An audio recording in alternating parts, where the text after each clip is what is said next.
खबर है कि हरियाणा के लिए कांग्रेस लोकसभा उम्मीदवारों के नामों पर जल्द कोई फैसला नहीं लेगी। कांग्रेस बीजेपी के बचे 4 उम्मीदवारों की घोषणा के बाद हरियाणा में अपने उम्मीदवारों का ऐलान कर सकती है। सूत्रों के हवाले से खबर कि कांग्रेस की 3 स्क्रीनिंग कमेटी की बैठकों के बाद हरियाणा में 6 लोकसभा सीटों पर कांग्रेस उम्मीदवारों का पैनल लगभग फाइनल हो गया है। सूत्रों के मुताबिक फरीदाबाद लोकसभा सीट से करण दलाल और विजय प्रताप की दावेदारी है। सूत्रों के मुताबिक गुरुग्राम लोकसभा सीट से कैप्टन अजय सिंह यादव, जितेंद्र भारद्वाज और राव दान सिंह की दावेदारी है। सूत्रों के मुताबिक भिवानी महेंद्रगढ़ लोकसभा सीट से कांग्रेस में राव दान सिंह और श्रुति चौधरी में से किसी एक को टिकट मिल सकता है। और सूत्रों के मुताबिक कांग्रेस में रोहतक लोकसभा सीट पर दीपेंद्र सिंह हुड्डा के अलावा किसी और के नाम की चर्चा नहीं है।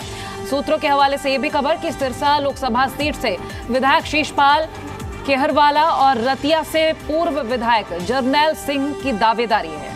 और यह भी खबर है सूत्रों से कि अंबाला लोकसभा सीट पर कांग्रेस कुमारी सैलजा को फिर से उतार सकती है। जबकि सूत्रों से यह भी खबर कि कांग्रेस में अभी सोनीपत, हिसार और करनाल सीट पर पैनल फाइनल नहीं हुआ है। इन सीटों पर कुछ दावेदारों के नाम जरूर हैं, लेकिन अभी तक पैनल फाइनल नहीं हो पाया है।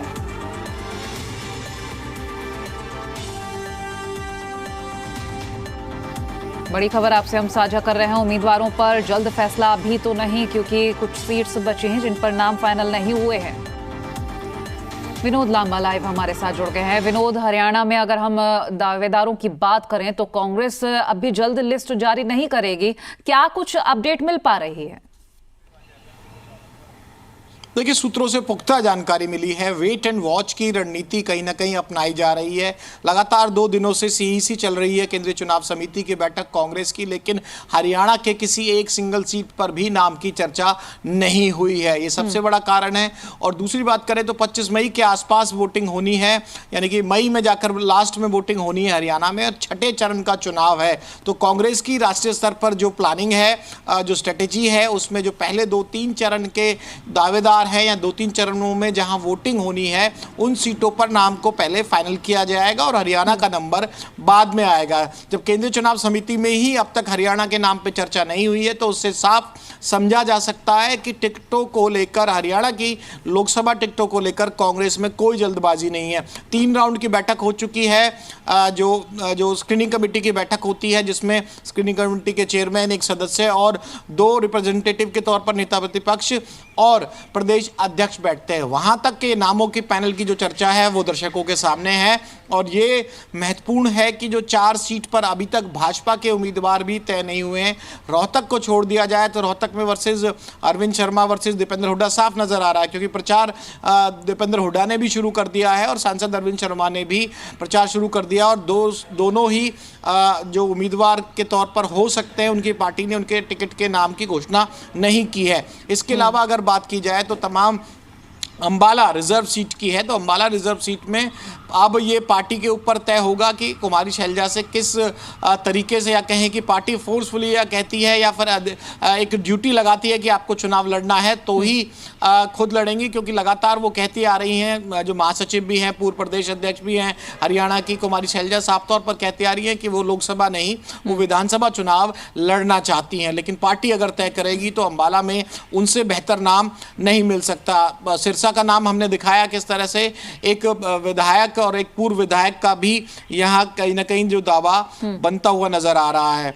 और जो बात की जाए सोनीपत की, सोनीपत में लेके कंफ्यूजन है कि जाट को उतारा जाए या नॉन जाट को उतारा जाए। पिछली बार के जो चुनाव था सोनीपत का, वो नेता प्रतिपक्ष जो अब हैं भूपेंद्र सिंह हुड्डा लड़े थे, लेकिन इस बार नॉन जाट पर भी दाव खेलने की बीजेपी की रणनीति के तहत ही दाव लगाया जा रहा है। फरीदाबाद को लेकर ज्यादा कंफ्यूजन नहीं है। एक चेंज जरूर हो सकता है कि अगर पार्टी आलाकमान केंद्रीय चुनाव समिति के स्तर पर देखे तो विजय प्रताप के पिता पूर्व मंत्री महेंद्र प्रताप, जो काफी सीनियर लीडर हैं, 4-5 बार से ज्यादा विधायक रहे, कई बार मंत्री रहे सरकार में, उनको लड़ाने पर अगर पार्टी आलाकमान तय करती है तो उनको चुनाव लड़ना होगा।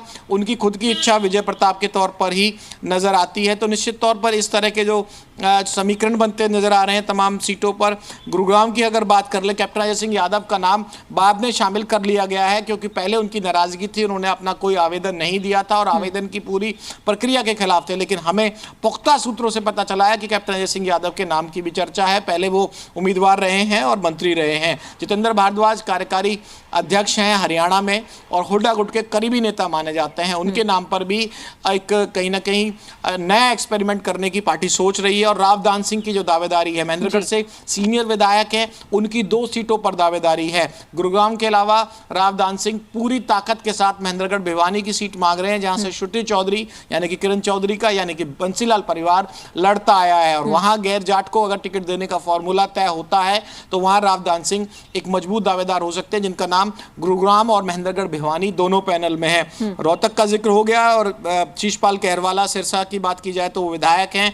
रतिया से पूर्व विधायक जरनैल सिंह की भी दावेदारी है। लेकिन महत्वपूर्ण 2 बड़ी बातें हैं कि अब तक सीईसी लेवल पर हरियाणा की चर्चा ना होना, दूसरा जो रणनीति है 4 टिकटों का जो अनाउंसमेंट, अब तक हरियाणा बीजेपी की जो टिकटें हैं यानी कि जो हरियाणा की टिकटें हैं, बीजेपी ने भी 4 टिकटों पे, जिसमें रोहतक है, हिसार है, सोनीपत है और कुरुक्षेत्र है। तो ऐसे में महत्वपूर्ण सवाल यह है कि अब कांग्रेस की जो रणनीति अब समझ में आ रही है, एक तरह से मामला ठंडे बस्ते में हो गया और हाल फिलहाल में टिकटों की घोषणा होती हुई साफ तौर पर नजर नहीं आ रहे। जो कि पैनल के नाम थे वो नाम दर्शकों के सामने।